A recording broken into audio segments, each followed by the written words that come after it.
Hi there, Kevin Tharp. We are today going to talk about wireframes and prototypes, and what I want to do first is sort of give you an example of wireframes and prototypes that aren't related to any assignments that you're doing, because I don't want to make you think this is exactly what my wireframe looks like or my prototype, but I want to show you how wireframes and prototypes are related to each other.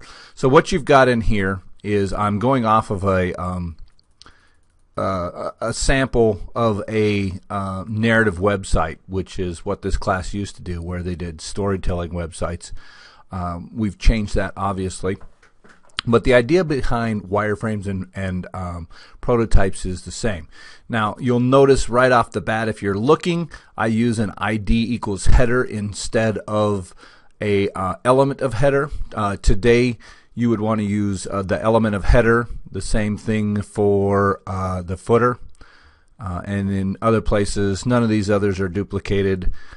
There's no nav in this particular wireframe. There is in some of the other ones. So you're actually seeing some HTML4. This is not an incorrect way of doing it, but it's not the correct way of doing it. Now you would just do an element of header. Okay, so what a wireframe is, basically when you think about the cells that are in a web page, what a wireframe is doing is it is laying out not every single cell, but it's laying out the more important cells that are going to be in the structure of the page, that are going to be consistent often between pages, but not always. And so here you've got your basic web page where you've got your header, your main body, and your footer. Inside of your main body, you've got some nested, these are divs with an ID of characters, an ID of history, and an ID of story. You'll notice that I was inconsistent in my naming convention there, so I should have had a lowercase h in that. That's the kind of stuff that you have to pay attention to. But this is a wireframe for just the basic home page for the website that I was doing. And this is the prototype for that same page.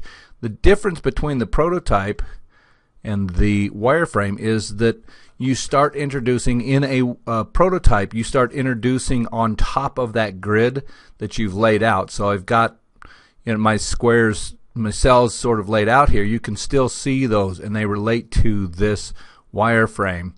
But what you start doing is you start introducing visual elements, maybe some fake text or real text.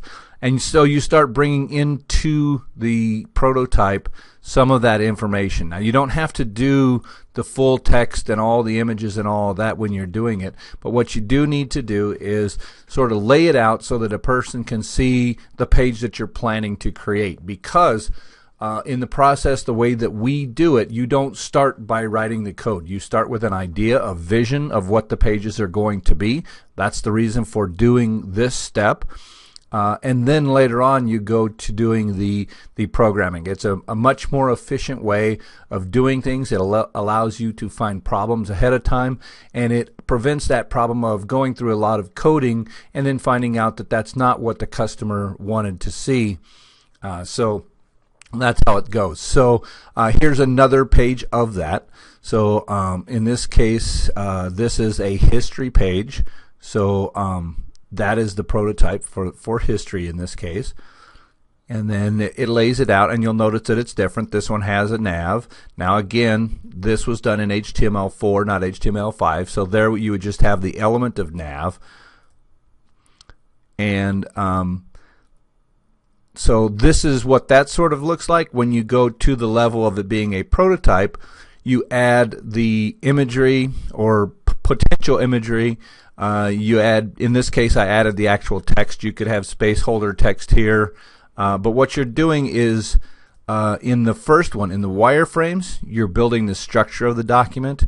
In the prototype, you're building the look of the document. So you start bringing in some of those presentation elements. So this, you're really looking at what you're going to be building with the HTML. So you're building the structure of the document here, and you're showing how it's going to be spaced on the page. In the prototype, you go to the next level and you start actually bringing in the look and feel of that site. And so I've done these for the different types of pages. This is a sort of a generic content page. Was used for the home page there.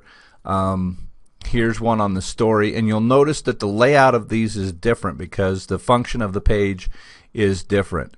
So as we come down to the story, in this case we wanted to have pictures and with it a story and then navigation to the next page. So that's the way that it works. Now let's take a look at the way that you would do this, the requirements for your individual project, because you won't have wireframes and prototype types that look the same as this.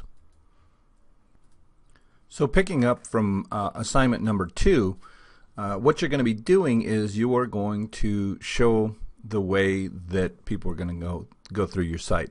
And what you're going to do is you're going to set up prototypes. So the requirement in assignment 2 is that you needed to include the paths that the users will take through your funnel. So the page where you gather the information, sending of the information to the email, thank you or follow-up page.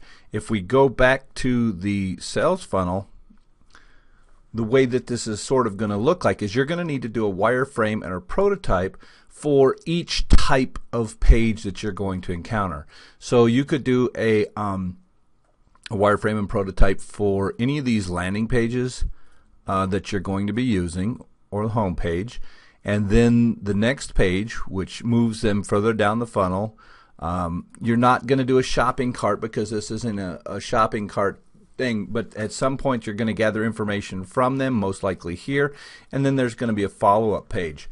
So each of those steps along the funnel, I want you to create a wireframe and a prototype, because the information at one of these first pages on the funnel is going to look different than the pages in the different steps of the funnel. So that's what you're going to do, is as you're making your way through the funnel, show me approximately what these pages are going to look like. I realize that when you get to actually creating the pages, it's going to change a little bit on you, but the principle of this assignment is for you to think through how you're going to guide them through the pages, because that's what you're going to be doing in the end in this assignment, is you're going to be making all of these pages that bring them through that funnel into the follow-up or the completion page there. Now what you'll find is this navigation plan is obviously different than yours, but your navigation plan should have indicated a path that the people were going to go through in your website to get to that completion page. And that's what you're going to be needing to show here, is what are the different steps on that particular path. So you're going to need to do a wireframe or prototype for each. So what you're doing is showing the structural elements of the different types of pages that you're going to be doing. You're also going to be doing the prototypes for those pages. So you're going to have 5 sets of wireframes and prototypes, which if we go back to the original document, a set of a wireframe and a prototype is this would be the wireframe, this would be the prototype, and you'll notice that all of these are combined into one, happens to be PDF document. That's the way that I would like you to turn it in, so that when I'm looking through this, I only have got to open one file in order to see all of the work you're going to be doing. Now, one of the questions I always get asked is, well, how do I do a wireframe? What software should I use? And the answer to that ultimately comes down to use software that you're familiar with, or you also have the ability to download and use other software. One of the things that we have done for you at Stout is we've worked with Microsoft to give you access to the ACT department's DreamSpark, and what that does is it allows you to download and install and use for free different software such as Visio. The diagrams that I do, I have done with Visio. This is created specifically for diagramming. It's a part of Microsoft Office, but it's one that you have to pay additionally for. But what it does is it brings in stencils that allow you to use predefined shapes. one of the things that I can do with Visio is I can create a new document, and I can choose from, for instance, here's wireframe. And what that does is it brings in the different kinds of tools that will allow me to do a wireframe, quick shapes, for instance. And so there's all kinds of shapes that you can bring into this, and they're designed for whatever it is that you're trying to do. So Visio is one way to do it. Another way to do it, if you've got Microsoft Office or any of the other Office type program, they're going to have the ability to do diagrams. In Office, if you go into Insert, you can then do shapes. That allows you to choose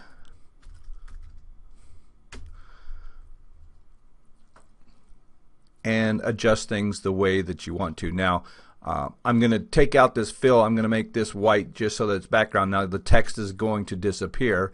So what I'm going to do is I'm going to go and change the text to a color that we can see.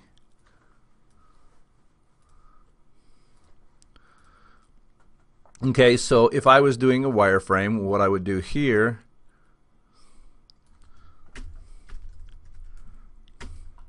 and then I would do my nav. So you have to have the body tag. Now that covered everything up, so I just want to send that to the back so that it's hidden behind everything else. And so that's the way to go through and do a basic wireframe. Now when you start doing the prototypes, you're going to have to add imagery here. So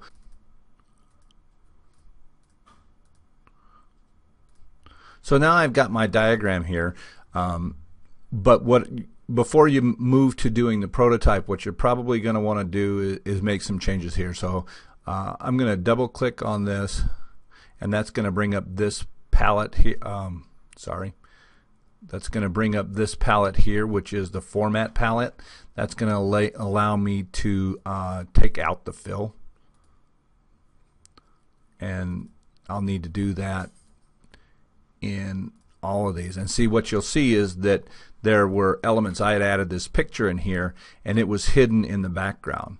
So when you start switching from a prototype or from a wireframe to a prototype, you want to make sure you don't have that fill there. These are the idiosyncrasies that you're going to have to make for each of the whatever tool that you're using. So here I've got my butterfly. What I want to do is I want to show it in the page.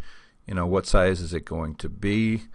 And then I want to move it there. Now, this happens to be that I have that butterfly sitting independent from anything else. If I was wanting to use that, say, for my header, and again, you're going to have to play with this, but I want to come into this header here because I want to add an image for the background to the header. I'm going to choose, with that header selected, I'm going to choose Insert Pictures, and I'm going to just choose this banner here, and I'll just stretch that out for the purpose of demonstration so that it sort of fits in there. And that gives you that ability to switch from a prototype to a or from a wireframe to a prototype. So that's one way to do it. It's not the way that I prefer to do it. A lot of people will use Photoshop for this.